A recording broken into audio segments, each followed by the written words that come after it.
Assalamualaikum warahmatullahi wabarakatuh. Perkenalkan, nama saya Pramudia Bayu Pamungkas dengan NIM 62114200023. Di sini saya akan menjelaskan bagaimana proses kimia kontraksi otot rangka. Kontraksi otot dipicu oleh sinyal otak. Energi dari makanan yang dikonsumsi merupakan penyebab timbulnya kontraksi otot. Kontraksi otot adalah suatu mekanisme kerja otot. Sistem saraf memberikan potensial aksi sebagai sinyal ke dalam sel-sel otot. Asetikolin merespon sinyal dengan menimbulkan reaksi kimia. Reaksi ini menghasilkan kalsium dalam otot dan mengaktifkan kerja dari senyawa aktin dan miosin. Kinerja ini yang kemudian menimbulkan pemendekan atau penegangan pada otot. Senyawa aktin dan miosin. Aktin adalah protein globular multifungsi dengan massa sekitar 42 kDa yang membentuk mikrofilamen. Aktin berperan dalam proses seluler dari migrasi sel hingga transport membran. Miosin adalah bagian dari protein motor berbasis ATP yang antara lain berperan dalam kontraksi otot serta beragam proses motilitas berbasis aktin pada eukaryotia. Mekanisme kontraksi otot. 1.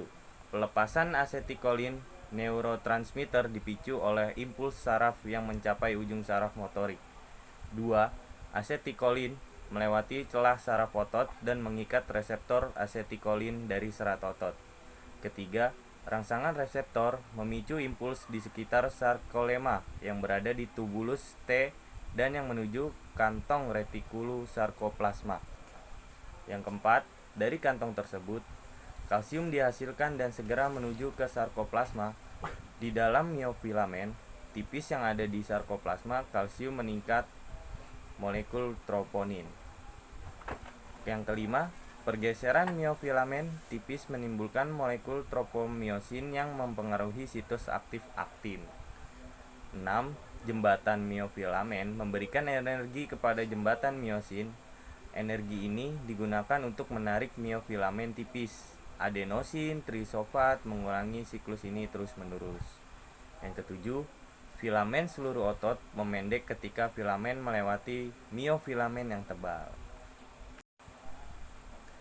Reaksi kimia kontraksi otot.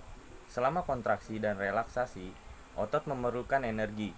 Sumber energi otot adalah ATP adenosin trifosfat yang dihasilkan dari 3 cara, yaitu respirasi sel, respirasi aerob, penguraian kreatinin fosfat, dan fermentasi respirasi anaerob.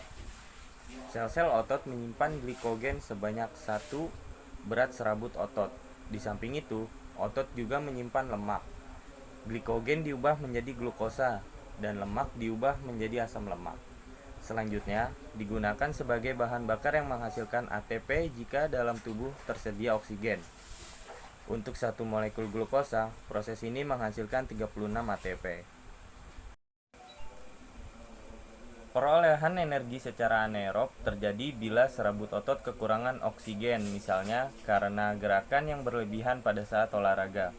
Dalam proses ini, molekul glukosa akan diubah menjadi asam laktat. Di samping itu, glikogen dalam otot akan terpisah menjadi glukosa, I-fosfat. Zat ini akan diubah menjadi isomernya, yaitu glukosa 6 fosfat yang memasuki jalur glikolisis. Oksidasi 3 fosfogliserida yang dikatalisis NAD akhirnya menghasilkan asam pirufat. Siklus biokimia kontraksi otot kepala miosin menghidrolisis ATP menjadi ADP plus PI. Kepala miosin yang mengandung ADP dan PI berotasi mengikat aktin F900C. ADP dan PI dilepas dari aktin miosin 450C dengan menarik aktin ke pusat sarkomer. ATP baru terikat pada aktin F. Miosin terjadi miosin afinitas rendah menyebabkan kepala miosin lepas. Aktif N. Relaksasi sampai tergantung pengikatan ATP pada siklus 1. Sumber ATP lain adalah kreatin fosfat. Gugusan fosfat pada senyawa kreatin fosfat terikat kepada ikatan energi tinggi seperti pada ATP. Kreatin fosfat dapat menyumbangkan gugusan fosfatnya pada ADP untuk membentuk ATP. Dalam keadaan istirahat, kreatin fosfat akan dibentuk kembali dengan mendapat transfer fosfat dari ATP. Mekanisme kontraksi otot, rangkaian peristiwa kontraksi dan relaksasi otot dimulai dari pelepasan impuls motorik dari pusat motorik di otak, kemudian dihantarkan menuju otot yang disarafinya melalui sumsum, tulang belakang, dan saraf motoris. Setelah saraf sampai pada ujung saraf motoris, maka saraf ini mengeluarkan asetilkolin, diikuti dengan penghantaran impuls motorik menuju sel-sel otot.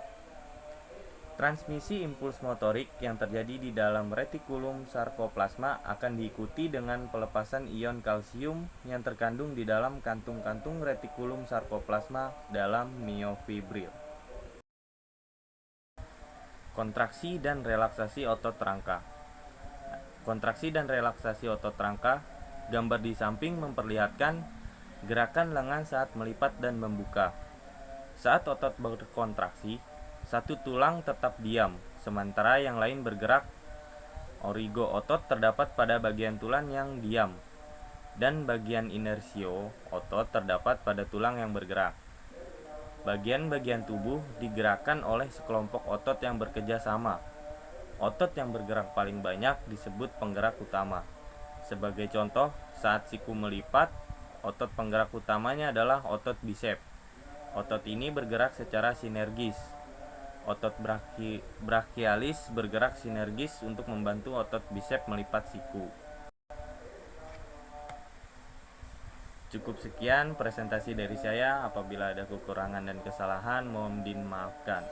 Terima kasih. Wassalamualaikum warahmatullahi wabarakatuh.